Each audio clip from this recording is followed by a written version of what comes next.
The days following the miscarriage were quiet. Ao, devastated by the loss, turned cruel, his grief twisting into anger. He blamed Bidemi for everything.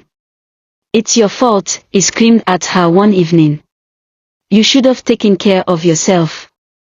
You should have listened to me." Bidemi tried to speak, to explain that she had been very careful and never stressed herself, but Ao refused to listen. The man who had once adored her now seemed like a stranger, cold, distant, and full of hate. Bidemi tried to move on, burying herself in daily tasks to forget the sorrow. The villagers had started to whisper about her miscarriage, some expressing pity, while others, filled with jealousy, spoke cruelly behind her back. "How can someone so fortunate lose her baby?" one neighbor muttered. "Maybe her blessings aren't as true as they say." These whispers reached Mama Tinu's ears. She wasn't aware of what had happened to Bidemi and was still walking proudly and bragging about her daughter. Immediately, she called Bidemi. As soon as Bidemi picked up, Mama Tinu shouted, not allowing her to speak. "Oh, is it true what I'm hearing?" Bidemi cried, "Yes, Mama." Mama Tinu said angrily, "And you didn't even have the decency to tell me." Before Bidemi could reply, she shouted, "I'm coming to your house now," and ended the call. When Mama Tinu arrived at Bidemi's home that evening following the news of her miscarriage, Bidemi was happy to see her mother, and Mama Tinu was happy to see her daughter too. She hugged her tightly but was surprised at how unhappy and stressed Bidemi looked. She cried out, "My enemies are at work. Look at you. What is happening? Why do you look so different?" Bidemi, trying to hide her sadness, forced a smile and asked, "How are you, Mama?" Mama Tinu, noticing her daughter was avoiding the question, decided to change her approach. She asked, "How are you, my daughter? How is your health? I heard what happened. How did it happen?" She bombarded Bidemi with question after question. Bidemi broke down in tears and said, "I don't know, Mama. I just woke up one night in pain.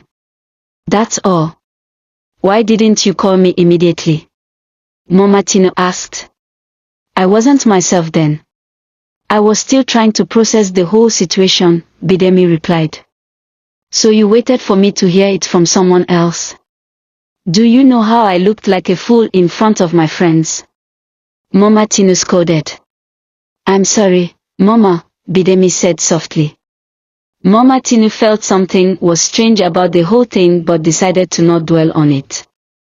Instead, she comforted Bidemi and assured her, "You will give birth again. Don't worry or stress yourself. It's not a new thing to have a miscarriage. Another baby will come." Bidemi nodded in agreement, though her heart was heavy. Suddenly, she realized she had forgotten to offer her mother food or drinks. She exclaimed, "Oh, Mama, what can I offer you? I forgot to entertain you." Mama Tinu waved her off. "Don't worry, I'll be leaving now." Bidemi was surprised. "Mama, what do you mean? At this time?" Mama Tinu explained that she had something to do early the next morning at home, which was why she needed to leave. "Oh, I almost forgot, what about your husband?" she asked. Bidemi hesitated, wondering whether to tell her mother about Ao's strange behavior, but she decided to keep quiet.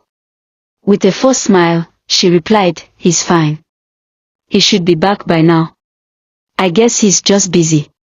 Mama Tinu nodded in agreement and warned her, "Always put your husband's happiness before your own. You know he's a wealthy man, and men like this are hard to come by."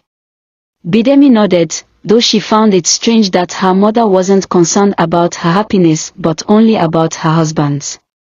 As they said goodbye and Mama Tinu left, Bidemi began feeling the weight of the silence in her home. The joy that had once filled her marriage was now replaced with tension and bitterness. Ao no longer looked at her with love, his eyes were filled with something darker, resentment.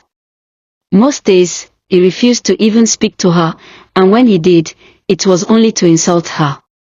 Bidemi started begging him, promising she would do whatever he wanted if they could just go back to how things were before.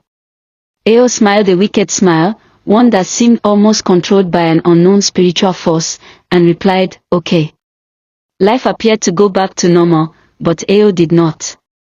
Bidemi tried her best to make him happy, doing everything she could to please him, but he never truly reciprocated. Even when he did, it wouldn't last long before he lashed out at her again. Bidemi slowly became a shell of herself. Even when they made love, Ao was no longer as romantic as he used to be. It felt like Bidemi was forcing him, and there was no love or tenderness in his touch anymore. To make matters worse, Ao's once thriving business began to crumble. Orders stopped coming in, customers disappeared, and debts piled up. Amidst this chaos, Bidemi discovered she was pregnant again. The news brought a faint ray of hope into their darkened lives, but also sadness, as they didn't even have enough money to feed themselves, let alone raise a child. As each day passed, Ao became poorer and more aggressive toward Bidemi. He blamed her for their misfortunes, often citing his failing business as the source of his anger. Not long into the pregnancy, Bidemi tragically lost the baby again. She cried bitterly, begging God for help. Ao's maltreatment of Bidemi worsened. It was as though he was no longer himself, as if some unseen force was controlling him. His mood shifted unpredictably. One moment he was himself, the next, a cruel and distant stranger. Soon, they lost everything. The only thing left was their beautiful home, which Ao had already sold to pay off some of his debts. They sold all their furniture and gifts, keeping only a few essentials for themselves. As the weeks went by, their suffering deepened. When the new owner of the house kicked them out, they were forced to move into a small, run-down home. The once prosperous couple now lived in abject poverty. The villagers, who had once praised Bidemi as a blessing, began to whisper behind her back. "She must be a witch," someone said. "How can a woman lose 2 pregnancies like that?" another added. "She's the reason everything bad is happening to Ao," others murmured in hushed tones. Bidemi's heart broke as she overheard the whispers. She felt helpless, unable to understand why her life was unraveling so rapidly. Unbeknownst to her, the mortar she thought was a harmless gift held a dark secret. It was a cursed gift. Given to her by Mama Shola, a woman consumed by jealousy toward Bidemi's mother, had placed a charm on the mortar. The charm was designed to bring misfortune to Bidemi, stripping her of all her blessings and transferring them to Mama Shola's daughters. Each time Bidemi used the mortar, the curse grew stronger. In a secret room, Mama Shola would pound her own mortar, reciting incantations with a twisted smile. With every chant, Bidemi's life spiraled further into despair, while Mama Shola's daughters thrived. Bidemi's once bright future had turned into an unending nightmare. Mama Shola, pleased that her plans were unfolding perfectly, decided to visit Bidemi's mother, Mama Tinu, one day. Her face was calm and seemingly concerned, but her intentions were anything but kind. "How is Bidemi doing?" she asked innocently. Mama Tinu sighed deeply, her eyes filled with sadness. "She's going through so much. I just want her to be happy again." Mama Shola nodded, masking her satisfaction. With a sarcastic tone, she said, "I thought you said she brings good luck. So, what's happening now?"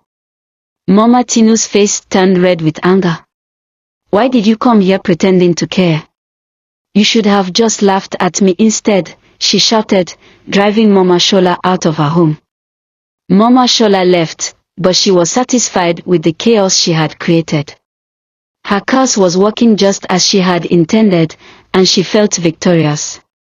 Meanwhile, Bidemi began to feel a growing suspicion. The constant losses, the strange setbacks, Ao's sudden coldness, it all seemed too much to be a coincidence. Desperate for clarity, she turned to God, praying fervently for answers. She poured out her heart, asking for divine intervention, and for the first time in weeks, she felt a faint glimmer of hope, but she didn't know that the worst was yet to come. While Bidemi clung to the hope that her prayers might bring a solution, the darkness that had enveloped her life was only just beginning to unfold. Despite the growing tension in her home, Bidemi clung to hope. Her prayers became her lifeline. Every morning, she knelt before God, tears streaming down her face as she begged for peace and answers. It seemed her prayers were working, as Eo occasionally returned to his usual self, but not for long. One evening, he came home with flowers, something he hadn't done in months. "We'll be okay, Bidemi," he whispered as he handed them to her. For a fleeting moment, she believed him. Though life was far from what it used to be, no mansion, no wealth, things began to feel a little smoother. They lived a modest life, often scraping by. Determined to help, Bidemi decided to start making hair to earn some money and support Eo. However, some villagers refused to patronize her, making her efforts even more challenging. Before she got married, Bidemi's hairdressing skills were the pride of the village. Her deft fingers could craft intricate patterns, and women would line up just to have their hair done by her. Now, they avoided her as if her presence carried a curse. Only a handful of customers came, and even then, it was only after much pleading on Bidemi's part. "Please, I beg you," she would say, her voice breaking. "Let me plait your daughter's hair. I promise no misfortune will come to your home. If anything happens, you can hold me accountable." Some reluctantly agreed, not because they believed her words, but because of pity and the undeniable skill of her hands. The few coins she earned from those sessions barely covered the cost of food. Many nights, Bidemi and Eo went to bed hungry, their stomachs rumbling with the weight of their struggles. As the days went by, the weight of Eo and Bidemi's struggles grew heavier. Eo had tried his hand at countless ventures, each beginning with a flicker of hope but ending in crushing failure. He borrowed tools to clear land for farming, rented a space to trade goods, and even tried petty trading in the village market. Yet each attempt was met with inexplicable setbacks. Storms destroyed his crops, goods spoiled overnight, or customers simply didn't come. Amid this turmoil, Momatinu, Bidemi's mother, could no longer bear to watch her daughter suffer. She had some money saved up, left over from the days when Eo used to gift her cash during his visits and earnings from her provision store. However, her store was now running dry due to the demands of supporting Eo and Bidemi. The money was meant to keep her business afloat and serve as a safety net in emergencies. Yet, seeing the desperation in her daughter's eyes and the struggle in Eo's efforts broke her heart. Momatinu knew she had to act, even if it meant risking her own stability. At first, Momatinu refused to help Eo and urged Bidemi to leave him, but Bidemi stood her ground and refused to abandon her husband.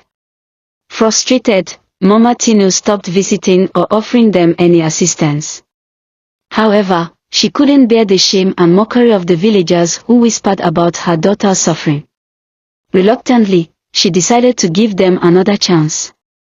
She thought perhaps giving Eo money to start a business would help him regain his footing. Maybe this time would be different, she often told herself. But each attempt ended in failure, leaving her drained and weary. Yet, despite her exhaustion, she resolved to try once more. One evening, Momatinu visited Eo and Bidemi's house. Bidemi was stunned to see her mother, as it had been so long since Momatinu's last visit, ever since she warned her daughter to leave Eo. Momatinu sat down in their nearly empty house and asked Bidemi to call Eo. Bidemi hesitated but eventually went into the bedroom to fetch him. Moments later, the couple returned, and Momatinu began to speak. "My children," she said, her voice trembling with emotion, "I cannot sit and watch you suffer anymore. I have some money saved up." She held tightly to the small bundle of cash she had hoarded over the years, much of it from the days when Eo was wealthy and would give her gifts. "I was saving it for a rainy day," she continued, her eyes glistening with unshed tears. "Now, It is clear that the storm has arrived. It's not much, but I believe it will be enough to start a proper business, Mama Tinu said, her voice steady but filled with determination. Eo looked at her, shame clouding his face. Mama, you have done so much for us already. I can't take what you've saved for yourself. What if things go wrong again? Mama Tinu placed a firm hand on his shoulder. Eo, don't think much of it. I'm doing this for my daughter. Eo stood there, speechless, as she continued. I may not have much, but I cannot eat while my daughter goes hungry. Take this money, and let us trust God to bless your efforts. Bidemi held her mother tightly, tears streaming down her face. Mama, you've always been my rock. I promise we'll make this work. We won't let your sacrifice be in vain. With the money, Eo decided to start a small poultry farm on the outskirts of the village. He used it to buy chicks, feed, and materials to build a modest coop. For a few weeks, things began to look up. The chicks grew quickly, and Eo's stress seemed to melt away. He even started smiling again, his spirit lifted by the glimmer of success. But disaster struck unexpectedly. One morning, Eo woke up to find nearly all the chicks dead, their tiny bodies scattered across the coop. Panicked, he rushed to the village elder, known for his knowledge of farming. The elder examined the scene but could find no explanation. It's as if a curse has been placed on you, he said quietly, shaking his head. Defeated, Eo returned home, his shoulders slumped, and placed the few remaining coins on the table before Bidemi. I failed again, he whispered, his voice breaking. I'm cursed. No matter what I try, nothing works. The news spread quickly through the village, and Mama Tinu heard it from the market women, their whispers laced with mockery and judgment. Her anger flared, and without hesitation, she stormed to Eo and Bidemi's home. She didn't bother knocking, her frustration propelled her straight through the door. Bidemi, busy cleaning the kitchen, turned sharply at the sound of her mother's voice cutting through the stillness of the house. So this is it. Mama Tinu yelled, her voice shaking with fury as she glared at Eo. After all the money I gave you, this is what you have to show for it. Failure again. Eo emerged from the back room, his face weary and his clothes stained from the day's work. He sighed heavily, knowing exactly what was coming as he faced Mama Tinu's fiery glare. Mama, please calm down, Bidemi said cautiously, stepping forward to shield her husband. Don't you dare tell me to calm down. Mama Tinu snapped, turning her anger on her daughter. You begged me, Bidemi. You knelt before me, swearing that the money I gave you would help Eo build something for both of you. And now look. He started poultry farming, and everything failed. My money, gone, just like that. Eo's jaw tightened, his fist clenching at his sides as he struggled to keep his composure. Mama Tinu, I didn't plan for the poultry to fail, he said, his voice strained. I don't know what happened, and I don't know how they all died. I'm not to blame for this. Mama Tinu whirled on him, her voice dripping with contempt. Not to blame. Then who is? You're not a man, Eo. A real man would find a way to make things work. This is the third time you failed, and every single time it's my daughter who suffers. Mama, please, Bidemi interrupted, her voice trembling as tears welled in her eyes. Eo is trying his best. These things happen. We are still figuring things out. Figuring things out. Mama Tinu laughed bitterly, her hands on her hips. You're living in poverty, Bidemi. Eating scraps. And you want to keep figuring things out with this man. When will you wake up and see the truth? He's cursed. Nothing he touches will ever succeed. Eo, his pride wounded, finally raised his voice. Mama, with all due respect, I don't need you to remind me of my failures. I live with them every single day. But you have no right to come into my home and insult me like this.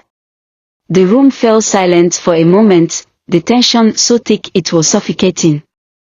Bidemi glanced between her mother and her husband, her heart breaking at the sight of the two people she loved the most tearing each other apart. "You're home." Mama Tinu shot back, her voice rising with fury. "This isn't a home, it's a prison for my daughter. And I will not stand by and watch you drag her down with you." "Mama, that's enough," Bidemi shouted, her voice trembling as tears streamed down her face. She turned to her mother, her words laced with pain. "I love Ao. I chose him, and I'll stand by him no matter what. If that means struggling, then so be it. But I won't leave him just because you think he's cursed." Mama Tinu shook her head, her disappointment clear in her expression. "You're as stubborn as your father was," she muttered under her breath. "Fine, stay here and suffer. But don't come crying to me again when you've got nothing left." As she reached the door, she added sharply, "And don't think you'll get another kobo from me again.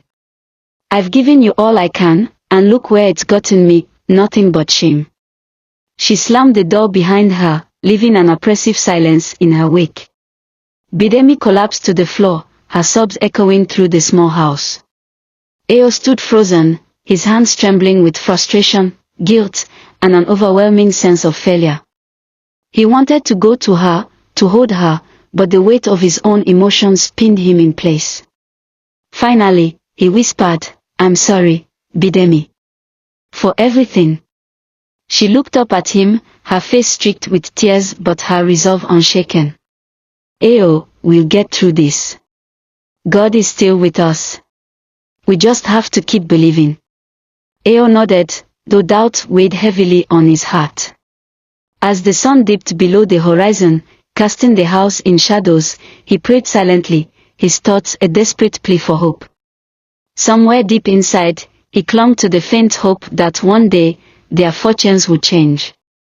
While Ao's life spiraled into depths he never imagined, he could find himself doing the same kind of work he once paid others to do.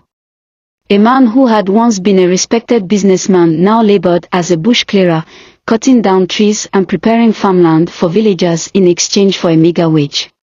His hands, once soft from handling contracts and signing deals, were now rough, blistered, and scarred. Each swing of the machete was a painful reminder of how far he had fallen.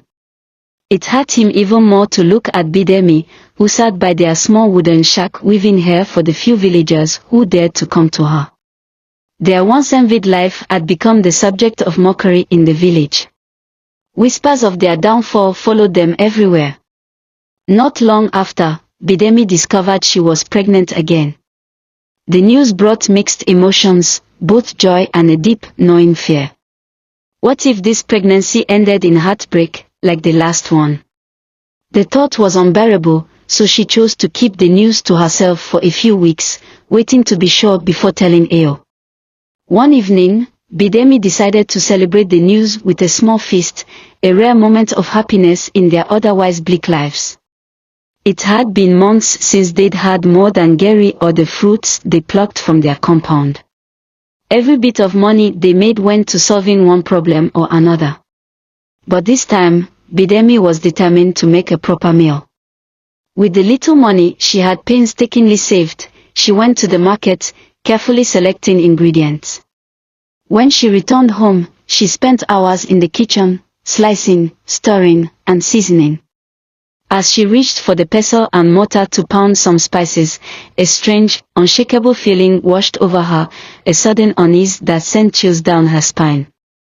She froze, her hand hovering over the mortar. Shaking her head, Bidemi brushed the feeling aside and resumed her task, pounding the spices quickly and finishing the cooking.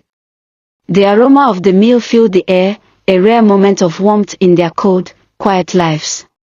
She prayed silently as she prepared, hoping this meal would mark the start of something new, a turning point for her family. When Ao came home that evening, the tension in the air was palpable. He barely touched the meal Bidemi had spent hours preparing, muttering about how tough his day had been. Bidemi tried to comfort him, gently placing a hand on his shoulder, but he shrugged her off and retreated to their bedroom without a word. In her distress, she forgot to share the news about the baby. Later that night, Bidemi woke up to sharp, stabbing pains in her stomach. Panic consumed her as she clutched her belly, crying out, "Eo." Her voice was desperate, filled with fear and pain. Eo woke with a start but immediately frowned. "What is it?" he barked, his tone laced with irritation. Bidemi sobbed, my baby." But Eo did nothing. He stared at her for a moment, then turned over and went back to sleep.